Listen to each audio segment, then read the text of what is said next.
मध्य प्रदेश की राजनीति में इन दिनों उतार चढ़ाव का दौर है। टिकट को लेकर घमासान है तो वोटरों को साधने की कवायद भी तेज है।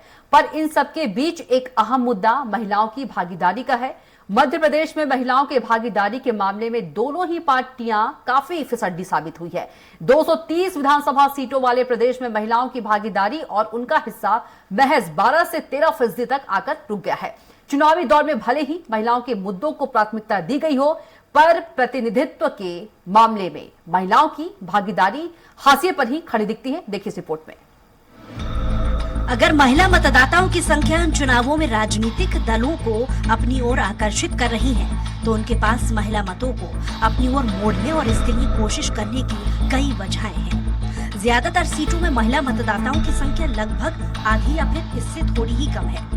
अगर मसला भागीदारी के स्तर पर है, तो वोट देने के मामले पर महिलाएं युवाओं से आगे रहती हैं। इस तरह किसी राजनीतिक दल की चुनावी सफलता में युवाओं के बजाय महिला मतदाता अधिक महत्वपूर्ण भूमिका निभा सकती हैं। ऐसे में राजनीतिक दल महिला वोट पाने के लिए गंभीर प्रयास कर रही है, लेकिन वह टिकट बांटते समय महिला उम्मीदवारों को नजरअंदाज करते हैं। इसका सीधा अंदाजा मध्य प्रदेश में बीजेपी और कांग्रेस की तरफ से बांटे गए टिकटों की संख्या से ही लगाया जा सकता है।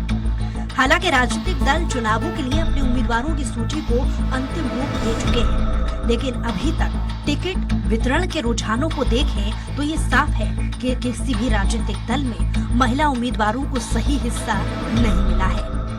मध्य प्रदेश में मतदाताओं की संख्या 5,60,60,000, महिला मतदाता 2,72,33,000, लगभग 50% महिला वोटरों की हिस्सेदारी। संसदीय चुनाव प्रक्रिया में महिलाओं के लिए आरक्षण का दमदारी से समर्थन करने वाले दल मौका पड़ने पर फिसड्डी साबित हुए।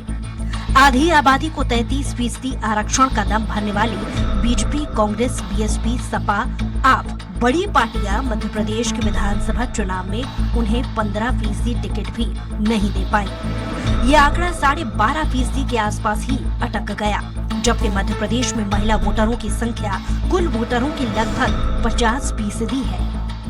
मध्य प्रदेश ही नहीं बल्कि पूरे देश में पिछले कुछ समय से महिला आरक्षण हॉट इशू बना हुआ है। मोदी सरकार ने संसद का विशेष सत्र बुलाकर संसदीय चुनावों में 33% महिला आरक्षण का बिल पास करवाया, तो सरकार की तारीफ में तमाम कसीदे पड़े गए।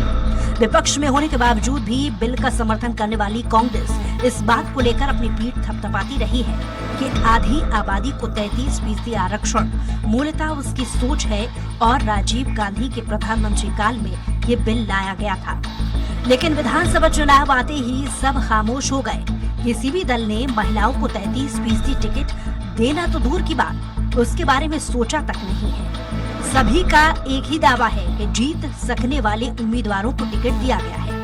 बीजेपी ने सिर्फ 28 महिलाओं को ही चुनावी मैदान में उतारा, तो कांग्रेस ने 29 महिलाओं को टिकट दिया है। मध्य प्रदेश विधानसभाओं की 230 सीटों की तुलना में ये टिकट करीब 12.5% ही होते हैं। ये स्थिति तब है जब मध्य प्रदेश के मतदाताओं में लगभग आधी संख्या महिलाओं की है। महिलाओं को टिकट, बीजेपी में 28 महिलाओं को टिकट, कांग्रेस में 29 महिलाओं को टिकट। बीजेपी ने कुल 12% टिकट दिए और कांग्रेस ने कुल 12.5% के आसपास टिकट दिए हैं। मध्य प्रदेश में बीजेपी ने अभी 230 में से 228 टिकट की घोषणा कर दी है। इसमें केवल 28 महिलाओं को ही टिकट दिया गया है, जो केवल 12% ही भागीदारी है, और लगभग कांग्रेस से 29 महिलाएं मैदान में हैं, जो करीब 12.5 या फिर 13% ही है।